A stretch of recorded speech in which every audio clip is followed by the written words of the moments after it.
প্রতিবছরের জুনের প্রথম সপ্তাহে এই সংসদ ভবনের অধিবেশন থেকেই আসন্ন অর্থবছরের প্রস্তাবিত বাজেট ঘোষণা দেওয়া হতো। পুরো মাস জুড়ে সেই বাজেট পর্যালোচনা করার পর এখান থেকেই অনুমোদন দেওয়া হতো। এবার যেহেতু কোনো সংসদ নেই, নির্বাচিত কোনো সরকারও নেই, সেক্ষেত্রে বাজেট প্রস্তাবনা কিংবা বাস্তবায়নের জন্য অধ্যাদেশের পথেই হাঁটতে হচ্ছে অন্তর্বর্তী সরকারকে। তবে মাস জুড়ে সংসদ ভবনে বাজেট নিয়ে যে আলোচনা সমালোচনা হতো, যে চুলচেরা বিশ্লেষণ হতো, যেখানে অংশ নিতেন সরকারি ও বিরোধী দলের সদস্যরা, এবার সেই জনমতের প্রতিফলন ঘটবে কিভাবে? 2025-26 অর্থ বছরের প্রস্তাবিত বাজেট নিয়ে এরই মধ্যে বিভিন্ন অংশীজনদের সাথে মত বিনিময় করেছে অন্তর্বর্তী সরকার। এবার যেহেতু কোনো সংসদ নেই, সেক্ষেত্রে রাজনৈতিক দলগুলোর সাথে বাজেটের বিভিন্ন ধারা উপধারা নিয়ে আলোচনার মাধ্যমে বাজেট অনুমোদন কিংবা অধ্যাদেশের দিকে যেতে হবে অন্তর্বর্তী সরকারকে, বলছেন অর্থনীতিবিদরা।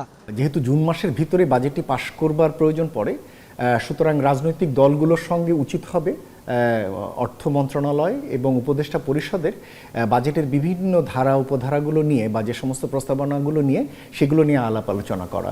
সংসদের বাইরের প্রক্রিয়ার ভিতরে তারা জবাবদিহিতাকে তারা তুলে ধরছেন কিনা, তারা এটা আগ্রহী আছেন কিনা, তো তা ওনাদের জন্য তাহলে ওই অপ্রাতিষ্ঠানিকভাবে যে আলোচনাগুলো আছে সেই অপ্রাতিষ্ঠানিক আলোচনায় আরও বেশি এনগেজ তাদেরকে হইতে হবে।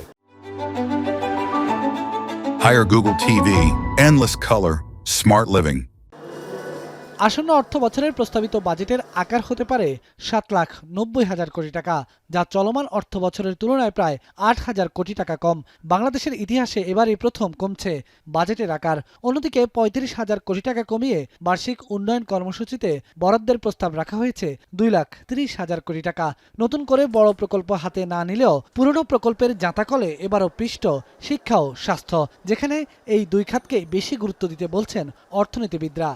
ব্যয়ের ক্ষেত্রে আমি দুটো জিনিস দেখব, যেগুলো আমার দরিদ্র মানুষ, প্রান্তিক মানুষগুলো আছে, তাদের চাহিদার জায়গায় বরাদ্দটা দেওয়া হচ্ছে কিনা, চিকিৎসা, শিক্ষা, এই ধরনের জায়গাগুলোতে খরচগুলো বাড়ছে কিনা।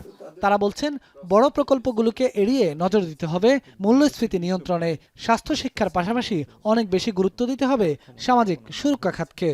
শিক্ষা, স্বাস্থ্য, সামাজিক সুরক্ষা, এই তিনটাকে আমরা যদি বাড়াতে চাই, তাহলে এক হতে পারে যে বর্তমানে যে সম্পদ আছে এখানে পুনর্বন্টন করতে হবে। সুতরাং আমি যদি শিক্ষার এখন 2%-এর জায়গায় যদি এটাকে আমি 4% নিতে চাই, তাহলে আমাকে কিন্তু আরও 2% অন্য জায়গা থেকে কমাতে হবে।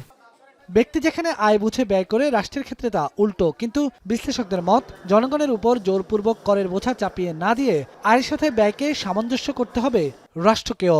সেক্ষেত্রে কর ব্যবস্থাপনায় সুশাসন প্রতিষ্ঠা অন্তর্বর্তী সরকারের উপর অন্যতম সংস্কারের দাবি বলেও মনে করেন অর্থনীতিবিদরা।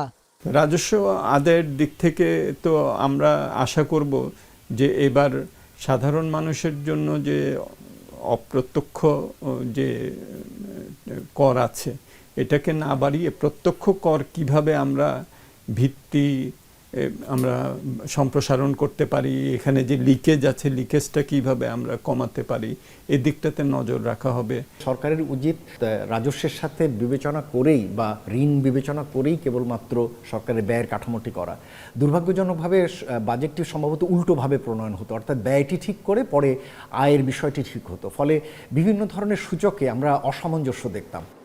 বিশ্লেষকরা বলছেন বাজেটের ঘাটতি কতটুকু দূর করা যায় সে বিষয়ে চেষ্টা থাকতে হবে সরকারের। পাশাপাশি নজর দিতে হবে বিনিয়োগ বান্ধব উন্মুক্ত শ্রমবাজারের নতুন এক বাংলাদেশের দিকে। বাজেটের বিভিন্ন প্রস্তাবনা নিয়ে আলাপ আলোচনা। বেলায়েত হোসাইন, এখন, ঢাকা। জুন মাস শেষে এই বাজেটটি